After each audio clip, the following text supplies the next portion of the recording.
Assalamu alaikum everyone. So in this video we are going to talk about nerve and myelination. हमने पिछली videos में न्यूरोएनेटमी का एक chapter पूरा कवर किया था. अब हम चैप्टर 3 की तरफ मूव करके हैं जिसका टॉपिक है पहला नर्व एंड माइलिनेशन. अच्छा, नर्व को हमने पिछली वीडियो में इन डिटेल डिस्कस किया था. नर्व के अंदर हमने पढ़ा था एक्सॉन, नर्व फाइबर होता है जिसके अंदर एक्सॉन होगा, हमारे पास डेंड्राइट होगा, सेल बॉडी होगी. हमने हर चीज़ को देखा था. अब हम देखते हैं कि नर्व फाइबर के ऊपर एक चीज़ होती है जिसको हम माइलिनेशन कहते हैं. So what is myelination? दो तरह के नर्व फाइबर्स होते हैं. एक हमारे पास होते हैं माइलिनेटेड और दूसरे होते हैं अनमाइलिनेटेड. ओके, सो इन दोनों में ये बेसिक डिफरेंस है, अनमाइलिनेटेड.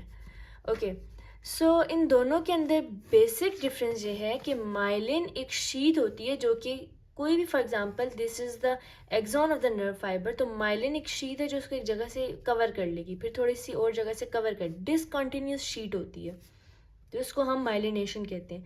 जिन नर्व फाइबर्स के ऊपर ये माइलिनेशन प्रेजेंट है वो माइलिनेटेड है और जिनमें नहीं है, जाहिर सी बात है, वो अनमाइलिनेटेड है.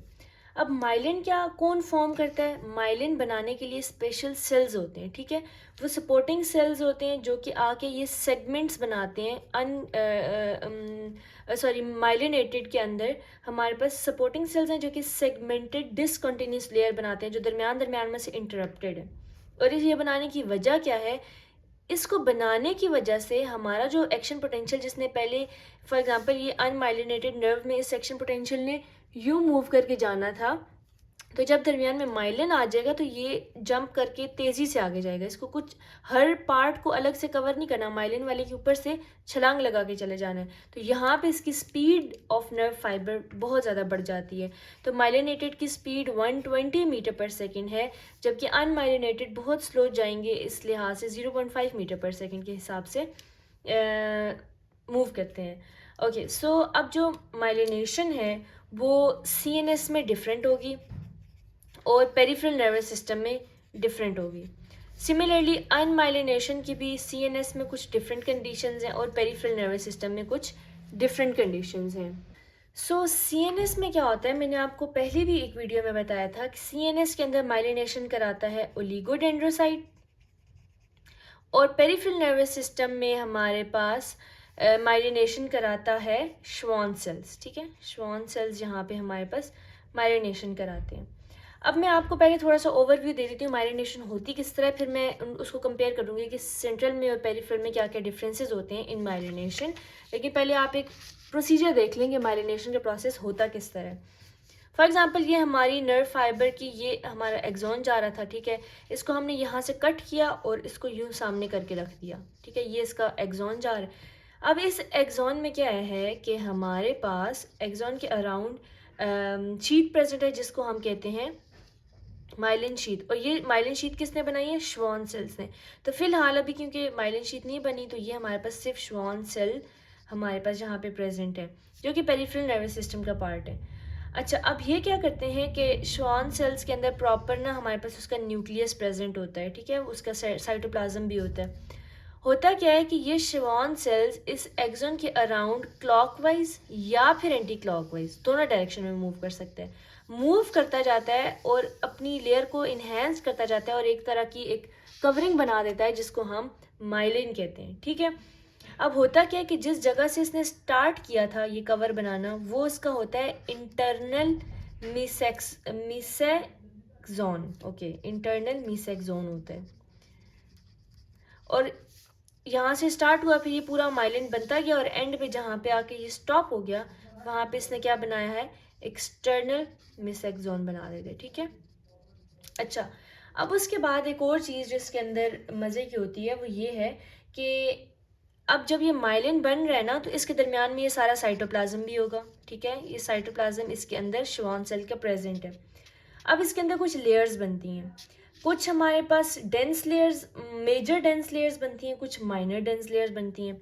अब माइनर डेंस लेयर में क्या होगा कि फॉर एग्जांपल ये आपका माइनर डेंस लेयर जो मैं ग्रीन से बना रही हूँ, ये माइनर डेंस लेयर में मतलब थिन फाइबर से हैं, ठीक है, डेंस लेयर के। और मेजर डेंस लेयर में क्या होगा, मेजर डेंस लेयर में प्रॉपर थिक फाइबर्स होंगे, ठीक है। जो मैं ब्लैक से ड्रॉ कर रही हूँ ना, ये मेजर डेंस लेयर्स हैं। अब इन दोनों में डिफरेंस क्या है उसके बारे में बात कर लेते हैं। ये हमारे पास हो गया माइनर डेंस लेयर, और जो ब्लैक में था वो था हमारे पास मेजर डेंस लेयर। अच्छा, अब होता क्या है कि हमारे पास जो मेजर डेंस लेयर है ना, उसमें क्या है कि दो प्रोटीन की लेयर्स दो प्रोटीन की लेयर्स आपस में एक दूसरे के साथ फ्यूज्ड होती हैं, ठीक है। दो प्रोटीन लेयर जब आपस में फ्यूज हो जाएंगी ना, तो वो एक डेंस लेयर बना देंगी, जिसको हम मेजर डेंस लेयर कहते हैं। और माइनर डेंस लेयर क्या होती है कि हमारे पास जो प्लाज्मा मेम्ब्रेन है, जो कि लिपिड से मिलके बनी हुई है, उसकी जो आउटर लेयर है, सिंपल उसकी जो आउटर लेयर है, उसको हम माइनर डेंस लेयर कह देते हैं, ठीक है। ये बहुत इजी सा कॉन्सेप्ट है कि हमारे पास इसके अंदर दो तरह की डेंस लेयर प्रेजेंट होती है, major and minor. Minor dense layer simply जो यहाँ पे श्वॉन सेल पड़ा हुआ है, उसका जो प्लाज्मा मेम्ब्रेन है, उसके आउटर सरफेस को हम माइनर डेंस लेयर कह देते हैं। और मेजर डेंस लेयर हम किसको कहते हैं कि जब हमारे पास दो प्रोटीन लेयर्स आपस में कंबाइन हो जाती हैं प्लाज्मा मेम्ब्रेन के ऊपर, ठीक है। ये जो इसकी प्लाज्मा मेम्ब्रेन है, उसके ऊपर दो प्रोटीन लेयर्स जब आपस में फ्यूज हो जाएंगी, तो वह हमारे पास बना देंगी मेजर डेंस लेयर। और मेजर डेंस लेयर 2.5 नैनोमीटर की थिकनेस की होती है, और माइनर वाली जो मेजर है वो 10 नैनोमीटर की होगी, क्योंकि वो ज़्यादा है ना, तो मेजर 10 और माइनर कितनी हो जाएगी, 2.5 नैनोमीटर थिकनेस होगी, कम होगी उससे। ये हमने बात कर ली। अब एक और मैं स्ट्रक्चर आपको बताती हूँ, उसका नाम थोड़ा अजीब है बट स्टिल।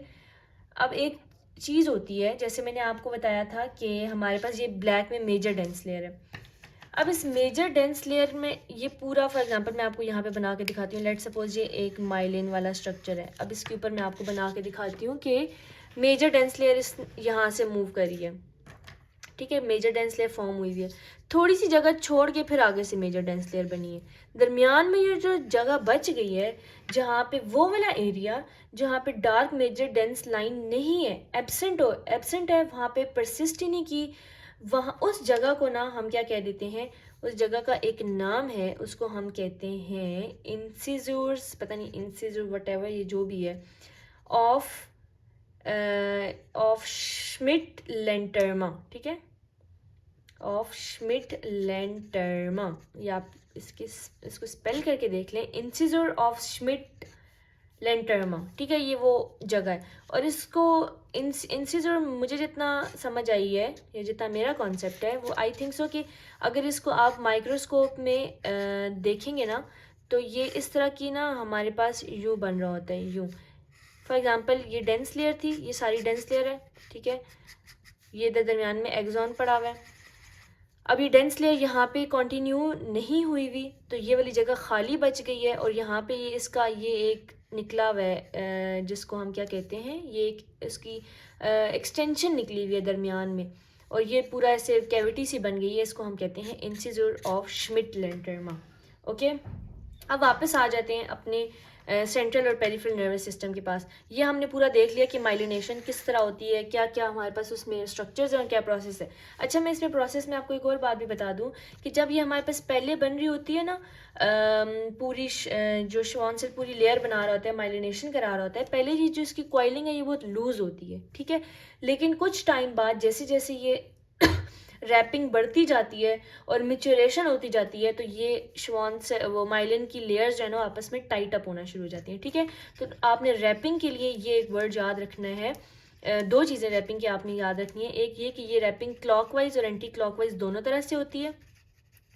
सेकेंड बात आपने इसके बारे में ये याद रखनी है कि ये रैपिंग शुरू में हमारे पास लूज होती है, लेकिन जैसे जैसे मिच्योरेशन होती जाती है, ये रैपिंग आपस में एक दूसरे के साथ टाइटन अप होती जाती है। एक बात आपने ये याद रखी, और दूसरी बात आपने इसके अंदर याद रखनी है, वो ये है कि जो हमारे पास ये माइलिन शीथ की फॉर्मेशन है ना, ये ड्यूरिंग मतलब बिफोर बर्थ ही शुरू हो गई है, ठीक है। बिफोर बर्थ ये शुरू हो जाती है, और पोस्ट नेटली 1 ईयर तक ये जारी रहती है, और उसके बाद जो है ये कंप्लीट हो जाती है। अब back to the central and peripheral nervous system.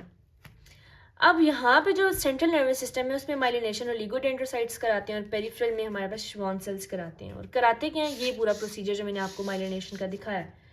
अब इसके अंदर एक और भी डिफरेंस है, वो ये है कि हमारे पास जो ओलिगोडेंड्रोसाइट है वो 60 नर्व फाइबर्स के अराउंड माइलिनेशन कर रहा होता है, लेकिन श्वान सेल सिर्फ सिंगल नर्व फाइबर के अराउंड अपनी माइलिनेशन कंप्लीट कर रहा होता है। ये थी सारी बात about the myelination of the central and peripheral nervous system. अब आ जाते हैं अनमाइलिनेटेड नर्व फाइबर्स के ऊपर। अनमाइलिनेटेड जाहिर सी बात है ये वो जिनके ऊपर कोई माइलिन शीट प्रेजेंट नहीं है, बहुत स्लो कंडक्टिंग सिस्टम होगा इसके अंदर से, और मतलब यहाँ पे जाहिर सी बात है सॉल्टेटरी कंडक्शन नहीं हो रही, एक्शन पोटेंशियल बहुत तेज़ी से ट्रांसफ़र नहीं करके जाएगा। अब इसमें भी सेंट्रल नर्वस सिस्टम और पेरिफेरल नर्वस सिस्टम में कुछ 19-20 का फ़र्क है, वो देख लेते हैं। जो सेंट्रल नर्वस सिस्टम है उसके अंदर जो अनमाइलिनेटेड नर्व फाइबर्स हैं वो ग्रुप की फॉर्म में ट्रांसफ़र हो रहे होते हैं, ठीक है। तो एक बात आपने याद रखनी है कि ये ग्रुप की फॉर्म में ट्रांसफ़र होते हैं। दूसरी बात आपने इसमें याद रखनी है कि इसमें ओलिगोडेंड्रोसाइट्स का कोई फंक्शन नहीं है। ओलिगोडेंड्रोसाइट ने क्योंकि माइलिन शीट बनानी होती है, तो माइलिन जब इसमें माइलिन शीट ही नहीं बननी तो ओलिगोडेंड्रोसाइट का अनमाइलिनेटेड फाइबर्स के अंदर कोई फंक्शन नहीं होता। अब आ जाते हैं पेरिफेरल नर्वस सिस्टम पे।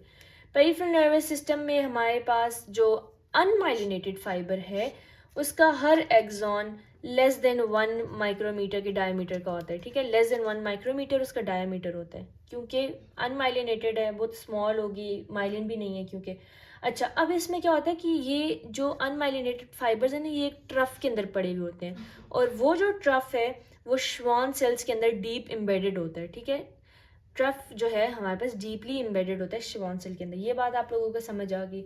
और क्योंकि ये श्वान सेल के अंदर एम्बेडेड है ना, तो 15 से 20 जो हमारे पास अनमाइलिनेटेड फाइबर्स हैं वो एक श्वान सेल के ट्रफ के अंदर जो है वो इजीली एडजस्ट हो जाती हैं। So that was all about nerve and myelination. हमने इसमें माइलिनेटेड अनमाइलिनेटेड दोनों नर्व्स को देखा। सो आई होप आप लोगों को ये चीज़ समझ आई होगी। In the next video we are going to talk about the peripheral nerves. So अगर आप लोगों को ये वीडियो समझ आ रही है तो please subscribe the channel, and अगर आपका कोई क्वेश्चन है तो you can ask in the comment section. Thank you very much. अल्लाह हाफिज़।